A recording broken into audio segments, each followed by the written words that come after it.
અનુભાઈ કોંડ ગામથી આયા है જેતપુર वाળાને ઘણા લગભગ તો આખા સુરનગર જિલ્લાના ખેડૂતના એકો એક ખેડૂત આયા है ધન્ય દેવાય ખેડૂતને પણ સરકારને હજી કાન નથી ઉગડતી નથી આંખ્યું તો હવે સરકાર હોય કે કંપની વાળા હોય કે ચા વેચી જી નક્કી નથી થતું તો વગર ઓલી ખેડૂત થાંભલો કેમ ફરવા દીશે શેડા હાટું ભાઈઓ બાજે મોટો થાંભલો ઉભો કરી નાખે તો અહીંયા એને માતાજી પિતાજી લાગતું જ નથી ભાઈઓમાં બાજે માતાજી ભરાવે કે ન ભરાવે અમને કઈ વસ્તુ સહી સાંભળી ભૂખ જણા કઈ મને ખબર જ ન પડતી 1 મહિનો 1.5 મહિનો ખેડૂત કેટલા હેરાન છે અત્યારે હેરાન તો થાય ને રોડ માંથી બધા નીકળ્યા ખેડૂતને રોડ માંથી આવવાનું દેશે એનું કારણ શું નથી હમતી સરકાર કાંઈ કઈ ધારાસભ્ય બારો ને નીકળો અત્યાર સુધીમાં કોઈએ કીધું કે ખેડૂત દુઃખી એ મારો ખેડૂત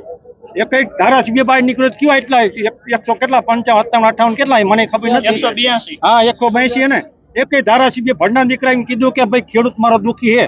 કોઈ પણ જિલ્લાનો ધારાસભ્ય કોઈ તાલુકા મને કયો અત્યાર સુધીમાં તો એ બધા વેચી જિલ્લા નો બહાર નીકળતો ને એમ કહું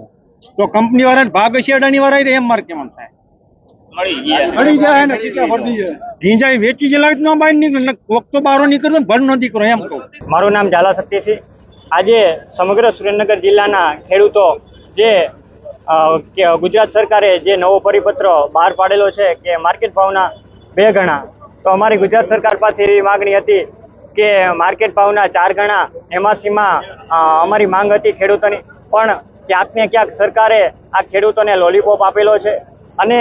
અમારે ઘણી બધી વાર સરકારશ્રી સાથે મંત્રી સાથે બેઠક થઈ હતી પણ ગુજરાતના કૃષિ મંત્રી અમને એવું આશ્વાસન પણ આપેલું હતું કે કોઈ પણ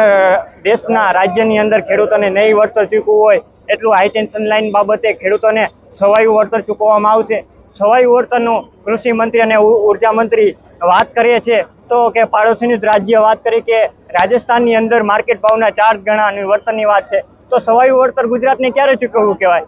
કે 6 ગણું વળતર ખેડૂતોને ચૂકવે માર્કેટ ભાવનું 6 ગણું પણ વળતર ખેડૂતો માટે ઓછું છે અને આ ક્યાંક ને ક્યાંક આ સરકાર ખેડૂતોને ગુમરાહ કરવાની વાત છે. એમને ઉદાહરણ આપ્યું કે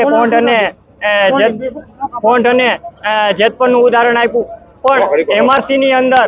આ જે આની અમુક વિસંગતતા છે એટલા માટે અમને આ ખેડૂતોને આ પરિપત્ર અમાન્ય છે. મારું નામ કૈલા મિલન, ખાખરેચી ગામ, મોરબી જિલ્લો. મારા ખેતરમાંથી 2024માં પાવર ગ્રીડની લાઈન નીકળી હતી એ સમયે અમને જંત્રીના ભાવે એમને કીધું હતું પણ અમે 1 વર્ષ લડત કરી એટલે એને ડીએલવીસી કમિટી રજૂ કરી. હવે અત્યારે જેતપુર જો આંદોલન ચાલે છે એમાં એને 2 ગણું વળતર કર્યું છે. હવે આગામી સમયોમાં આપણે હજી 1 વર્ષ લગીને લડાઈ આપશી ને એને 4 ગણું નહીં એને 5 ગણું આપવું પડશે. પણ હું બધા યુવાનોને કહું તમે બાયણે નીકળો, આપણા બાપા આપણા વડીલો એ આપણા માટે લડે છે. જો આપણે જ આગળ નહીં આવીને તો આ સરકાર આપણે દબાવવાના પ્રયાસો કરશે. એટલે હું ન્યૂઝના માધ્યમથી કહું કે આપણે આગામી સમયોમાં યુવાનો, માતાઓ, વડીલો બધાને આવવું પડશે.